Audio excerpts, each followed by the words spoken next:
I currently work at the Gwa'sala Nakwaxda'xw school in Port Hardy. I am the cultural teacher at the school, and so my class has a wide variety of activities that we do. We want the kids to be exposed to language as much as possible. We want them to learn songs and dances of their people, learn traditional food prep methods. I'm very fortunate that I have a smokehouse built behind our school, and so anything cultural we try and do, whether that's picking berries, cedar bark stripping, collecting traditional medicines, and all of the teachings around that. We try and give them a well-rounded course.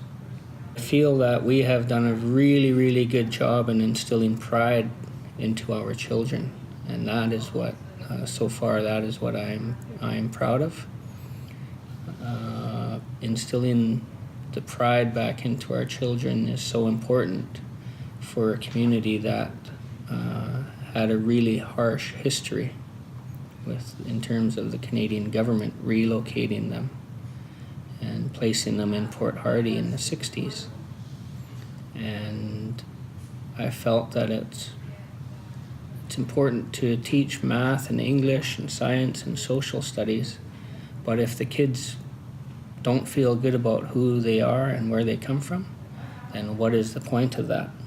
And so my feeling was we got to start right from the square one and start instilling pride in these little guys, and the math and the science and socials and all of that will fall in suit after that, after they feel good about themselves.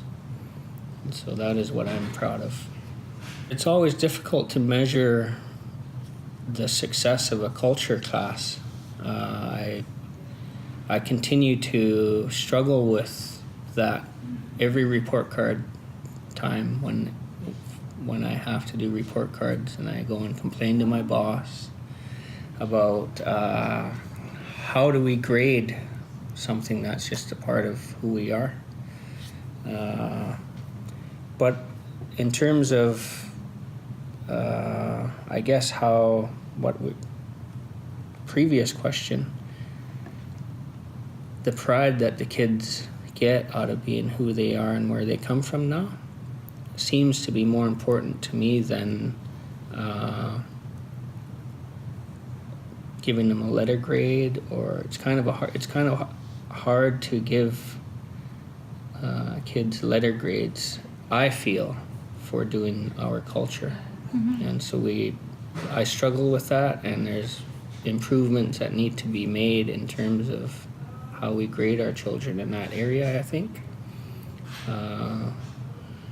But we do the more traditional methods as well. We test the children and then gain from there what criteria they are retaining, I guess. Mm-hmm. And so yeah, we try and follow the more traditional methods, but it's kind of a gray area for me. I would much rather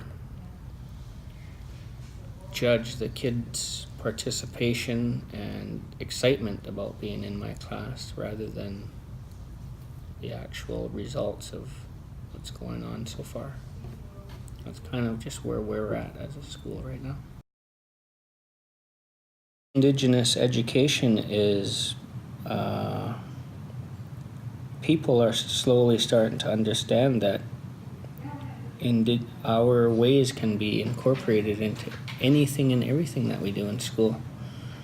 And with the government's new curriculum model that they're trying to implement now, it's taken a long time for that to happen, and it's taken a lot of people a long time to realize that we can incorporate our ways into, we just have to be creative. Mm-hmm. But my view, I guess, to get back to the question, is I guess it's anything that pertains to our people. Like, I I think we need to take it a step further and talk more about the history of our people in higher grades as well. I'm not a high school teacher, but there are many things that we could be teaching Canada about what happened to our people rather than talking about Rome or Greece. And so we are making strides. I'm happy for that. But in terms of our people, I think the more we put into the education system that pertains to them, they'll feel more comfortable, and our success rates will begin to be greater, I believe. Yeah, so just basically adding our way of life into everyday schooling, I guess.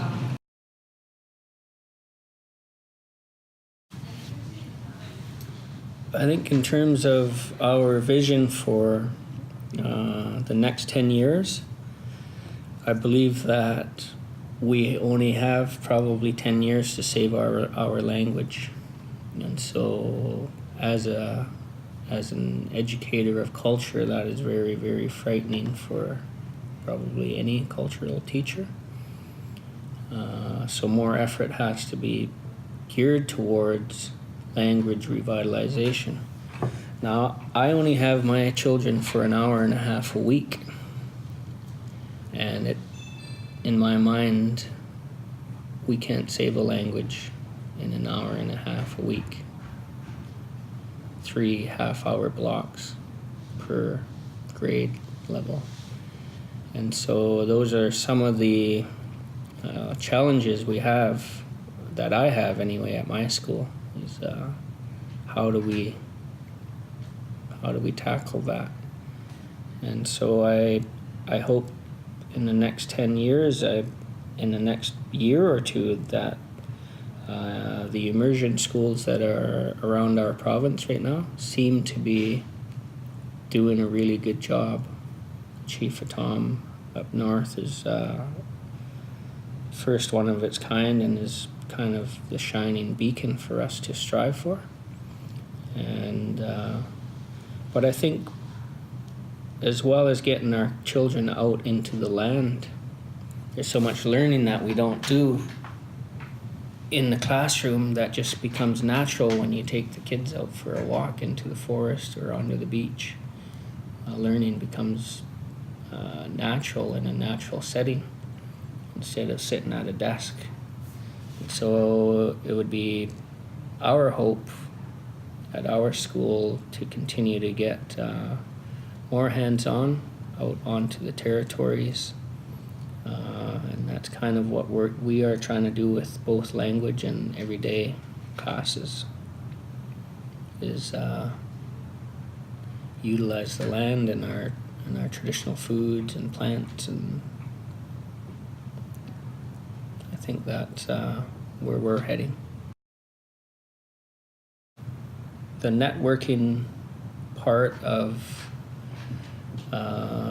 for years I've gone to professional development days where nothing pertains to what I'm teaching. There's nothing that's offered at any of those Pro D days. And so we just had one yesterday where the teachers of Alert Bay, Gwa'sala, Port Hardy have committed to get together during Pro D days, and we need commitment from our bosses that maybe this is a good idea, that the language teachers, the cultural teachers would have their own Pro D days, share resources to make life easier, because it's a lonely job being a cultural teacher. There's no curriculum for us. We're expected to make curriculum. We're expected to teach all of these grades, a wide span of grades, and there's nowhere that we can go. We can't go to a teacher's store in Vancouver and buy curriculum for my class. We can't get language books, so that onus is on us, which puts tons of time cuts tons of time out of your personal life, because all of this material is generally done by the cultural teachers. And so I guess time is super important so that we could build our own resources and share with one another.